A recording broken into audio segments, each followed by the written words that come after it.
C'est l'homme le plus riche du monde et on le compare souvent à Iron Man. Mais beaucoup l'accusent d'avoir construit sa carrière sur un tas de mensonges. This is Elon Musk. Elon Musk, il est né en Afrique du Sud en 1971 et en plein dans l'apartheid. À l'époque, Nelson Mandela est en prison et des révoltes vont éclater dans le pays dans les années à venir. Mais pour lui, la vie semble plutôt douce. C'est le fils d'une mannequin et d'un ingénieur, promoteur immobilier et homme d'affaires qui détient des mines d'émeraude. Lui-même ayant été multimillionnaire avant l'âge de ses 30 ans, il va passer une enfance en fait assez aisée en habitant dans la plus grande villa de Pretoria et en voyageant beaucoup, notamment en Amazonie et en Chine. Alors Elon Musk, lui, il refute d'avoir été élevé avec une cuillère en argent dans la bouche et il dit que son père ne détient pas vraiment de minerais. Et en fait, c'est un peu le gros drama de sa life. Même s'il ne nie pas la fortune de son père, il va simplement dire que son père l'a pas vraiment aidé. C'est un sujet sur lequel il y a 1 million de débats. Son père lui-même n'est pas d'accord avec son propre fils. Et comme le père et le fils ne peuvent pas se blairer depuis l'adolescence d'Elon, c'est au final un peu dur d'y voir clair là-dessus. Donc je vous mets les deux versions et vous vous démerdez. Dès l'enfance, Elon, il va beaucoup s'intéresser à l'informatique et il va notamment coder son premier logiciel à l'âge de 12 ans, un jeu qui s'appelait Blastar et qui ressemblait un peu à Space Invader. Quand il parle de son enfance, Elon y mentionne surtout son harcèlement scolaire très violent et sa mauvaise relation avec son père, qui aurait résulté selon lui dans une enfance assez malheureuse. The entrepreneur also describing what he called an abusive childhood and emotionally abusive father.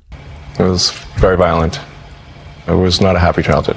My father has serious issues. En 95, après le lycée, Elon y part étudier au Canada puis aux États-Unis à Stanford, une école prestigieuse qu'il aurait selon lui payé avec ses propres moyens en s'endettant. Et selon d'autres gens, il y serait allé avec l'argent de Papounet. Il va quitter l'université pour monter sa première entreprise, Zip2, selon lui en prenant un énorme risque au vu de sa précarité, et selon d'autres avec l'argent du dit Papounet qu'aurait mis 30 000 balles dès le début dans le délire. Bon bref, en parlant de cette époque-là, dans une conférence, il dit, je cite, « À l'époque c'était vraiment dur, j'avais pas d'argent, à vrai dire j'étais même en négatif d'argent parce que j'avais une énorme dette étudiante et du coup je pouvais pas me payer un appartement et un bureau. » Info qui va réitérer dans des tweets de 2019. Cette personne ment. J'ai quitté l'Afrique du Sud par mes propres moyens quand j'avais 17 ans avec juste un sac à dos et une valise de livres. J'ai travaillé dans la ferme du cousin de ma mère à Saskatchewan et dans une découpe de bois à Vancouver. Je suis allé à l'université de Queens avec une bourse et de la dette. Et après pareil pour UPenn, Wharton et Stanford. Mon père possédait aucune mine d'émeraude et j'ai dû travailler pour pouvoir me payer mes études tout en accumulant 100 000 $ de prêts étudiants. Je pouvais même pas nous acheter un deuxième PC quand j'ai fondé Zip2, alors je programmais la nuit et le site web ne marchait que la journée. D'où viennent toutes ces conneries sur mon passé? Mais encore une fois, selon les sources qui divergent de cette version, Papounet payait en fait l'appartement dans lequel il vivait, a aidé la boîte à se lancer à ses débuts, bref, hein, vous avez compris le délire, tout comme vous avez compris que je dise merci à NordVPN qui sponsorise cette vidéo. NordVPN, vous les connaissez, c'est un service qui vous permet de protéger votre connexion internet sur jusqu'à 6 appareils en même temps. Avec NordVPN, vous pouvez dépasser les frontières en utilisant leur serveur dans 59 pays différents pour profiter du contenu qui est bloqué dans votre pays sans aucune perte de vitesse puisque NordVPN a été nommé le VPN le plus rapide de tous les VPN. Et le service vous permet également de naviguer en toute sécurité sur un Wi-Fi public. Vous pourrez accéder à vos informations personnelles ou à vos fichiers de travail et garder privé votre historique de navigation. Mais NordVPN, c'est pas que ça, c'est aussi un service de cybersécurité avec notamment la protection anti-menace qui est incluse et qui bloque les publicités intempestives et qui analyse automatiquement les sites que vous visitez pour bloquer les potentielles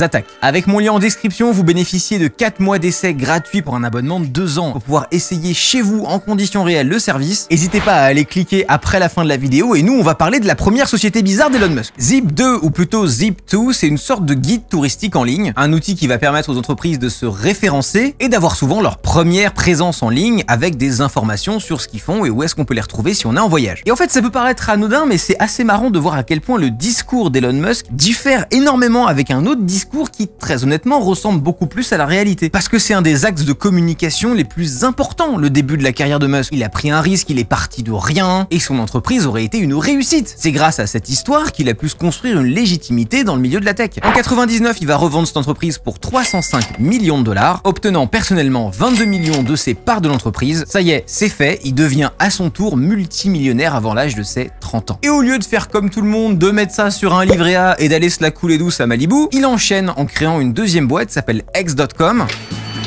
SpaceX.com, this is Julie. Qui malgré son nom n'est absolument pas un gros site de boule, mais un site qui permet de s'envoyer de l'argent entre particuliers avec simplement une adresse mail. Dans cette aventure, ça se passe beaucoup moins bien, des anciens employés vont se plaindre des conditions de travail, l'entreprise perd beaucoup d'argent et les employés clés pour faire tourner la boutique se barrent les uns après les autres parce qu'ils en peuvent plus du micromanagement d'Elon Musk. Et pendant qu'Elon Musk est en train de micromanager une partie de l'équipe, l'autre partie de l'équipe est en train de s'organiser pour le faire dégager de la boîte en tant que CEO. La bonne ambiance. Bref, la boîte finit par fusionner avec une autre et ça pourrait être la fin de l'histoire, mais ça l'est pas parce que Musk il a pas dit son dernier mot et quelques temps plus tard quand la boîte va fusionner avec PayPal, il négocie pour être remis au poste de CEO. Un peu comme le mème dans les Simpsons là, avec Barney qui se fait jeter du bar et c'est Elon Musk. Bref, pirouette cacahuète, le voilà à nouveau à la tête de l'entreprise et il arrive malheureusement toujours pas à générer assez de revenus. Alors il va avoir une idée, mais ingénieuse, lumineuse l'idée. L'idée c'est de voler de l'argent.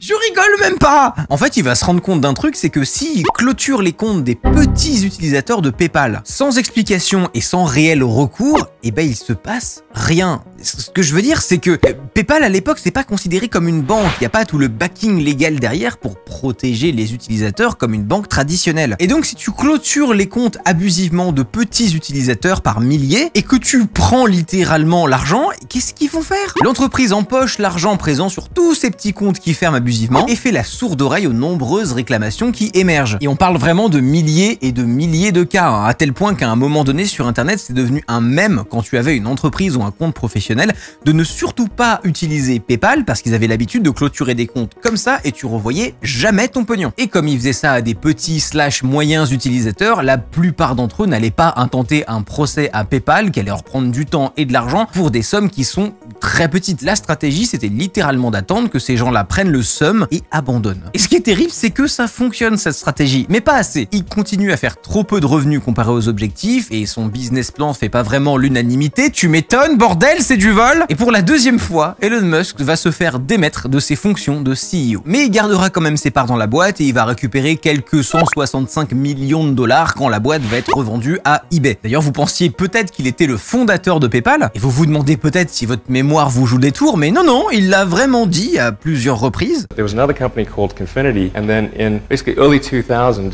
X.com acquired Confinity, and then about a year later, we ended up changing the company's name to PayPal. Et c'est à ce moment-là, environ dans les années 2002, qu'il décide de devenir une personnalité publique dans le monde de la tech. Il veut qu'on le voit. Avec l'argent de la vente de son entreprise, il va fonder SpaceX, qu'on connaît tous comme étant une boîte d'aéronautique et de vol spatial, qui est aujourd'hui un des 2 seuls partenaires privés de la NASA et qui se spécialise entre autres dans l'accès Internet haut débit par satellite et dans les missions d'exploration de Mars et de la Lune, rien que ça. Mais c'est aussi à cette période qu'il va rejoindre l'entreprise la plus connue de tout son background, Tesla. Alors Tesla à la base c'est un peu un délire d'ingénieurs idéalistes de la Silicon Valley qui ont une vision d'un futur écolo et qui sont un peu des acharnés d'invention et de travail puisque c'est leur projet loisir. Ils travaillent sur Tesla à côté de leur boulot pour se détendre. Une fois que le projet Tesla se solidifie un peu, les 2 fondateurs se lancent à fond dedans et c'est à ce moment-là qu'ils proposent à Elon Musk d'investir dans leur boîte. Et là vous devriez vous dire quelque chose du genre non mais attends, c'est pas Elon Musk le fondateur de Tesla? En fait Elon Musk il va leur filer à l'époque un peu plus de 6 millions de dollars et il demande à siéger au conseil d'administration en échange. Deal ok tiers, il se serre la pince, tout va bien. Le projet avance et en fait il avance tellement bien que le New York Times vient pour faire un article sur Tesla. Donc comme dirait Cyril Hanouna, Elon Musk il est full d'arca jusqu'à l'apparition du dit article où il va devenir extrêmement rasera. La ref est folle.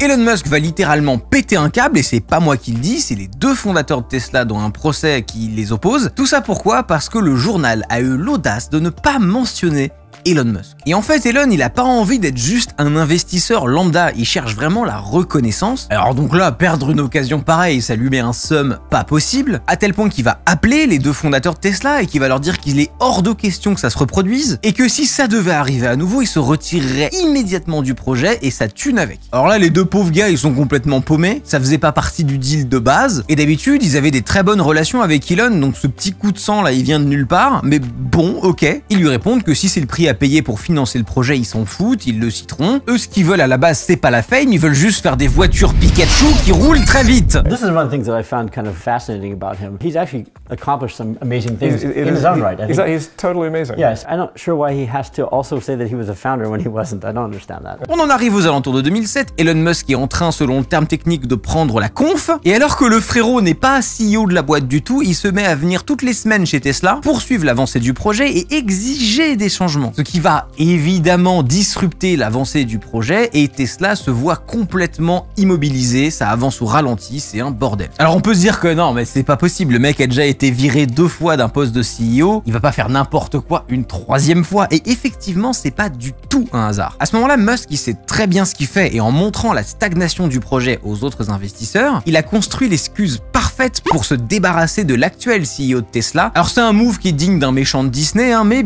bien joué, ça a fonctionné. Du coup, on arrive au fameux procès entre les fondateurs de Tesla et Elon Musk, où en gros les fondateurs lui font « Dis donc, ça se fait pas trop de me virer comme ça en 3 secondes de mon propre projet ?» Ce à quoi Elon Musk a répondu par un gigantesque « vu » et ça s'est réglé en dehors du tribunal, avec un arrangement financier entre Musk et les deux oiseaux. Depuis ça, les deux n'ont pas le droit de parler de l'affaire, mais on sent que quand on leur parle d'Elon Musk, le sujet est un peu tendu, ce que je peux comprendre. Mais il y a un petit détail qui va avec cet arrangement en dehors du tribunal et qui est validé par les 3 parties. Musk obtient le droit officiel de se dire lui-même fondateur de Tesla. Alors que pas du tout. Tesla, avant tout, selon moi, c'est une révolution de l'image que le grand public a de la voiture électrique. Avant l'apparition de Tesla, les gens avaient une très mauvaise image préconçue des voitures électriques. Et c'est pas moi qui le dis, hein. C'est pas Hardisk PMU qui te sort ses opinions à la con. Il y a eu des vraies études là-dessus avec des chercheurs. C'est des voitures qui roulent pas vite, des pots de yaourt de merde, c'est pas fiable. Bref, la voiture électrique, ça fait kiffer personne. Personne veut se balader là-dedans, les gens ils préfèrent avoir un gros V8.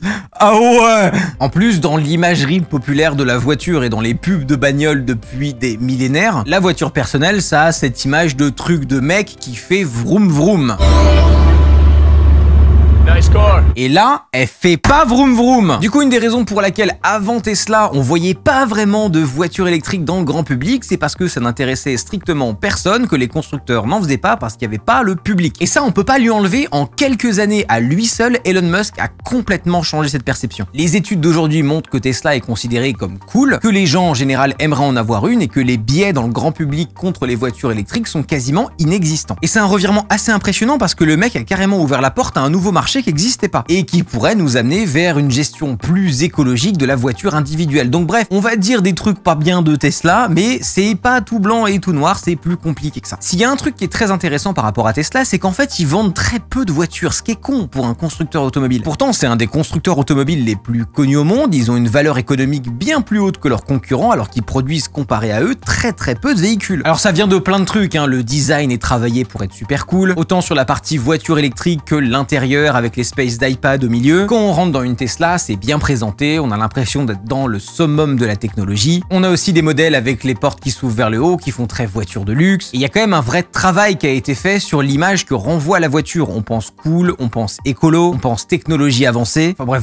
vous voyez l'idée. Et c'est ça qui m'intéresse parce que j'aimerais vous poser la question de quand est-ce que c'est la dernière fois que vous avez vu une pub dans la rue ou dans le métro pour Tesla. Parce que Tesla, de la pub, ils en font quasiment pas. La pub, elle s'appelle Elon Musk. Son compte Twitter, ses apparences télé, radio et podcast, tout ce que vous voulez, c'est Elon Musk. Vous conduisez un être humain. Et dans l'imaginaire collectif, Tesla, c'est le produit d'un cerveau de génie dans le corps d'un acharné de travail. Dans des interviews, il dit qu'il fait des semaines entre 80 et 120 heures depuis toujours. Bref, comme Apple ou Nike il y a quelques années et décennies respectivement, que ce soit pour Steve Jobs avec par exemple le MacBook Air dans l'enveloppe ou la chaussure Jordan avec Michael Jordan, il va adopter la méthode de marketing du storytelling et ça va devenir l'un des plus grands maîtres de cette méthode marketing. C'est une méthode de communication qui est en vrai plutôt sympa parce que ça joue sur les sentiments et les expériences communes des gens. On a envie d'en savoir plus, on développe de l'empathie pour la personne, mais également pour la marque et donc de fait, on a un ressenti positif de la marque. Alors est-ce que c'est un peu de la manipulation? Oui, mais ça reste une méthode de marketing. Il y en a des beaucoup moins sympas, on va pas se mentir. Tesla depuis des années, c'est une boîte qui est endettée jusqu'au cou et qui remonte la pente régulièrement grâce à des investisseurs qui lâchent des sommes énormes alors que la boîte continue à perdre de l'argent. C'est ça le pouvoir du storytelling. Alors la raison principale de ces problèmes d'argent, c'est les procès, je m'y attendais pas. Sans déconner, on en est à un stade avec Tesla où c'est plus une boîte de juristes que de mécanos. Il y a des procès sur la sécurité des employés parce que le taux de blessure au travail était anormalement haut chez Tesla, suite à quoi Elon a fait une communication publique en disant qu'il allait essayer tous les postes des employés de chez Tesla pendant 1 heure, ce à quoi les employés ont eux-mêmes dit « Frérot, faire mon taf pendant 1 heure, je veux bien le faire pendant 6 heures chaque jour de la semaine, c'est pas la même chose du tout, ce que je peux tout à fait comprendre. » Bon après, le bro, il a pas que ça à foutre et je peux comprendre, ça part d'une bonne intention, bon d'accord, mais même pas tant que ça. Parce que selon pas mal d'employés, il a jamais été vu sur les chaînes de production, le frérot. Pareil, il avait dit qu'il allait avoir un entretien personnalisé avec toutes les personnes qui avaient été blessées individuellement, mais je sais pas, il devait pas capter dans son hyperloop, là, bref, ça s'est jamais fait. Et concernant les blessures, il y a eu une autre histoire. Justement, quand Tesla a annoncé se situer à peu près à la moitié du niveau de blessure au travail de ses concurrents, du coup, qu'est-ce qui s'est passé? Le truc con, tu vois, les gens, ils ont vérifié, et c'était littéralement l'exact opposé. Mais bon,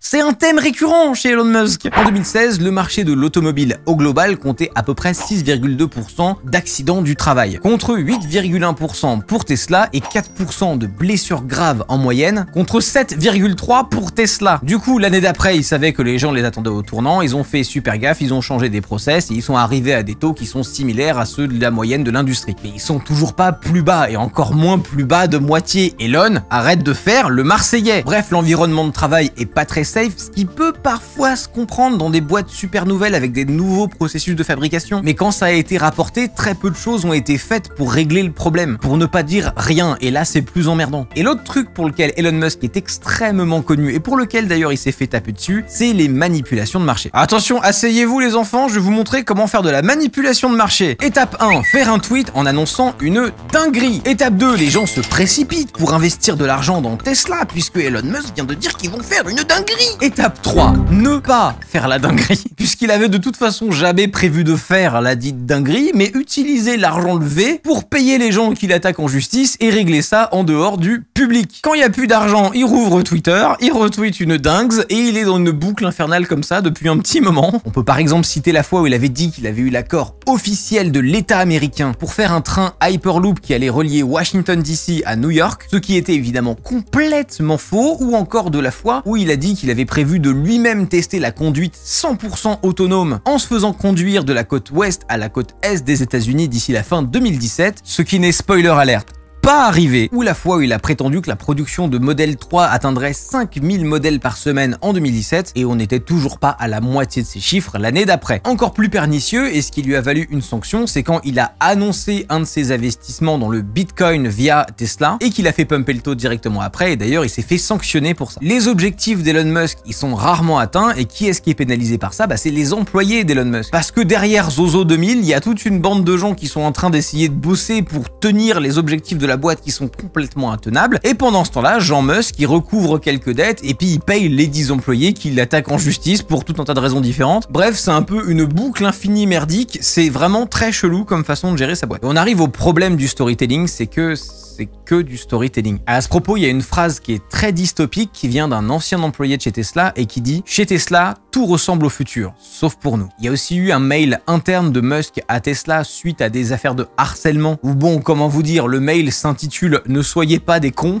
et dans le dit mail, Elon dit qu'il faut arrêter d'harceler des gens, mais que les harcelés devraient aussi avoir la peau plus dure et accepter des excuses. Bref, le gars est un peu trop détaché de ce qui se passe à l'intérieur de sa propre boîte. D'ailleurs, suite à une des affaires de harcèlement, il y a eu un procès pour racisme contre Tesla. Bon, après, je vous passe tous les trucs de Elon Musk à la plage, Elon Musk en tant que conseiller de Donald Trump, Elon Musk rouvre de force son usine californienne pendant les restrictions du Covid. Bon, bref, on va de dingues en dingues de toute façon. Tout ça culminant dans le fait que Tesla a été accusé de violer les lois californiennes sur le rejet de déchets toxiques. Et quand t'es une boîte avec une image un peu écolo, ça fait chier. Bon, ok, mais tout ça, c'est pas suffisant pour occuper l'énorme cerveau d'Elon Musk. Du coup, il va se lancer dans un nouveau projet qu'on a rapidement évoqué plus tôt, c'est The Boring Company. Alors en gros, Boring Company, c'est une boîte qui promet de construire des tunnels souterrains très rapidement grâce à leur propre tunnelier. L'idée, c'est de créer ce qu'il appelle lui-même des loops, des tunnels souterrains qui permettraient de transporter plein de gens très vite à des endroits où le trafic est vraiment très dense. Par exemple, ils sont en train de négocier en ce moment le contrat avec la ville de Chicago qui leur permettrait de construire un tunnel à haute vitesse qui va relier le centre-ville et l'aéroport, et le premier tunnel terminé et utilisable se trouve à Las Vegas. Il permet de relier le centre de convention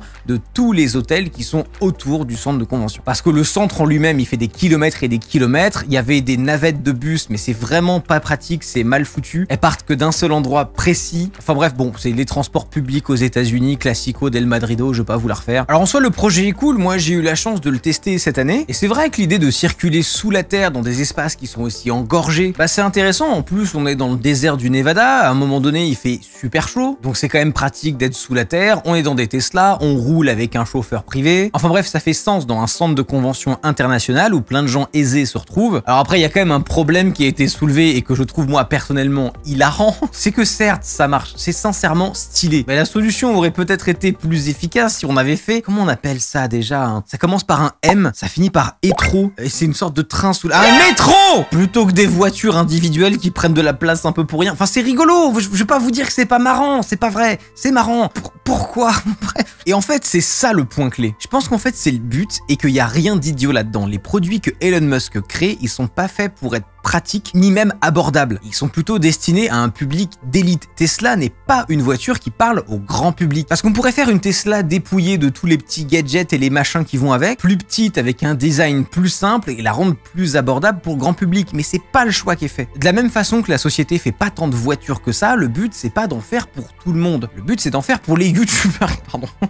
Tesla, c'est des voitures cool pour les gens cool et l'Hyperloop du centre de convention de Las Vegas, c'est pareil. Il est là pour vous flatter avec un chauffeur personnel, rempli de néons toutes les couleurs à l'arrivée parce qu'on veut vous mettre dans une condition parfaite pour faire une belle photo Instagram. Et dans un sens, c'est aussi un peu le cas de SpaceX qui se penche sur le tourisme dans l'espace et à plus long terme même l'habitation dans l'espace qui va pas toucher tout le monde. C'est pas un truc destiné à devenir aussi accessible que des vacances au Club Med, c'est pas l'idée et ça le sera jamais. D'ailleurs, ça le sera tellement jamais que si jamais ça devient trop la merde sur Terre, tonton Elon, il a prévu une alternative pour nous, le peuple, ou vous, parce qu'encore une fois, bon, je suis youtubeur, bon voilà, le Cybertruck. Welcome to the Cybertruck unveil. Qui va résister à toutes les catastrophes, résister aux balles d'armes à feu. C'est la voiture qui résiste à tout pendant l'apocalypse.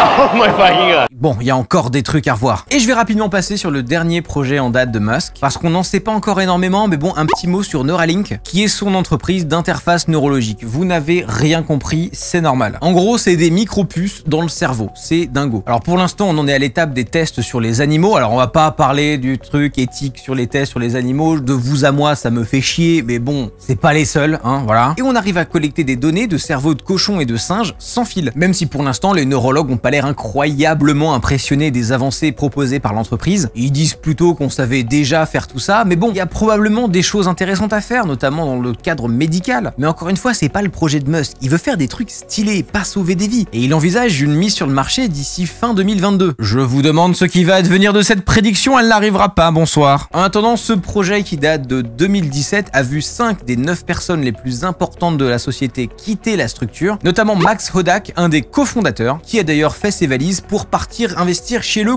concurrent direct qui lui en est à l'étape des tests sur les humains, donc à suivre. Moi, je pense finalement que si on fait un tour d'horizon de tout ça, on comprend vraiment pourquoi Musk il est si populaire. C'est pas un investisseur ou un inventeur chiant de la Silicon Valley, il est cool. Il est cool par sa communication, on le voit partout sur le SNL. It's an honor to be hosting Saturday Night Live. Il fait des sketchs à la télé, il communique sur Twitter avec des mèmes, il s'habille avec des t-shirts random, il va fumer des joints chez Joe Rogan.